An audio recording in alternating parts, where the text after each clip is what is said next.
Welcome to today's very special debate. Our topic is the system of value, SOV, a proposed universal currency tied to real production. To my left is Professor V, representing the SOV, and to my right is Dr. Lane, representing Keynesian economics. Dr. Lane, please start us off. Professor V, Keynesian economics begins with a simple observation. Recessions happen when aggregate demand collapses. People stop spending, businesses stop producing, unemployment rises, and the economy spirals downward. Government stimulus, injecting money, is essential to break that cycle. Your SOV system removes that tool entirely. How can you stabilize demand without stimulus? By designing a system where demand doesn't collapse in the first place. In SOV, money is created only when real value is produced and destroyed only when value is consumed. If consumption slows, money destruction slows automatically. Liquidity rises naturally. The system self-stabilizes without needing artificial injections. You don't need to jumpstart an engine that never stalls. But that's not how real economies behave. People panic. They save instead of spend. Businesses freeze investment. Without government spending, recessions deepen. Keynesianism deals with the messy reality of human psychology. Your system seems to assume perfect behavior. And I'm saying the messy reality is caused by the monetary system itself. In SOV, investment isn't driven by credit expansion or speculative expectations. It's driven by real savings, a multi-year reservoir of essential goods. When society produces more than it consumes, the reservoir grows. That surplus becomes a capital pool. There's no credit freeze because there's no debt-based money. No panic because liquidity doesn't evaporate. No collapse because the system is grounded in physical value, not financial psychology. Let's talk about real shocks, droughts, wars, pandemics. These aren't psychological. They're physical disruptions. Keynesian stimulus is designed for exactly those moments. Governments must spend aggressively to keep people employed and maintain demand. Without that, crises deepen. And SOV handles those shocks better. The system maintains a multi-year global reservoir of essential goods. Not just 1 year, but 2, 3, or more sustainable production allows.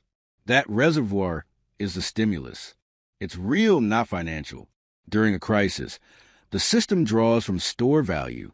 People still have food, energy, and essentials. Liquidity stays stable. No inflation. No currency collapse. No political manipulation. You stabilize the economy with actual resources, not printed money. But Keynesianism isn't just about money. It's about active fiscal policy. Governments must build infrastructure, create jobs, and guide the economy. Your system seems to strip governments of their ability to act. Without deficit spending, how do you fund large-scale public projects? Governments still act, but they act with real value, not borrowed value. They can build infrastructure using the reservoir surplus. They can hire workers using earned currency. They can guide the economy through policy, regulation, and planning. What they cannot do is distort the currency to hide failure or push costs onto future generations. SOV doesn't weaken government. It forces government to operate honestly. Keynes taught that people hoard money during uncertainty. Liquidity preference rises. Without interest rate adjustments or monetary expansion, how do you prevent a liquidity trap? By eliminating the conditions that create liquidity traps. In SOV, money is destroyed only when goods are consumed. If people hoard money, consumption slows, and money destruction slows with it. Liquidity automatically increases. The system self-corrects. There is no trap because liquidity is tied to consumption, not to fear. Investment depends on expectations, what Keynes called animal spirits. If investors fear the future, they stop investing. Without credit expansion or stimulus, how do you encourage investment? By grounding investment in real savings, not expectations. In SOV, investment comes from the reservoir, a pool of real, stored value. It's not dependent on mood swings, interest rates, or speculative optimism. When society produces more than it consumes, the reservoir grows. That's surplus funds investment. It's stable, predictable, and immune to psychological volatility.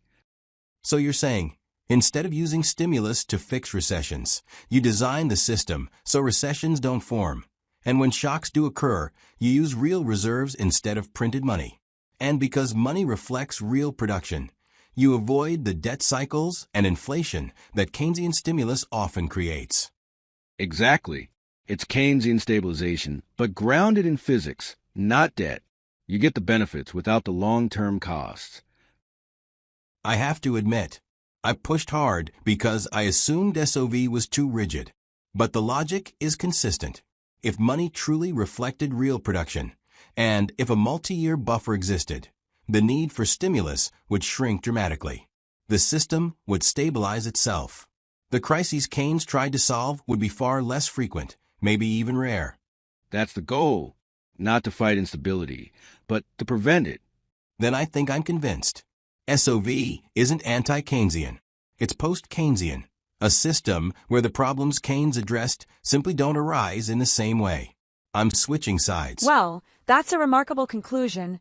A Keynesian economist genuinely persuaded by the logic of SOV. Thank you both for an extraordinary debate. And big thanks to our audience. I strongly recommend that you watch Part 1 and especially Part 2 of the Universal Currency videos to learn more about the SOV. See you in the next debate.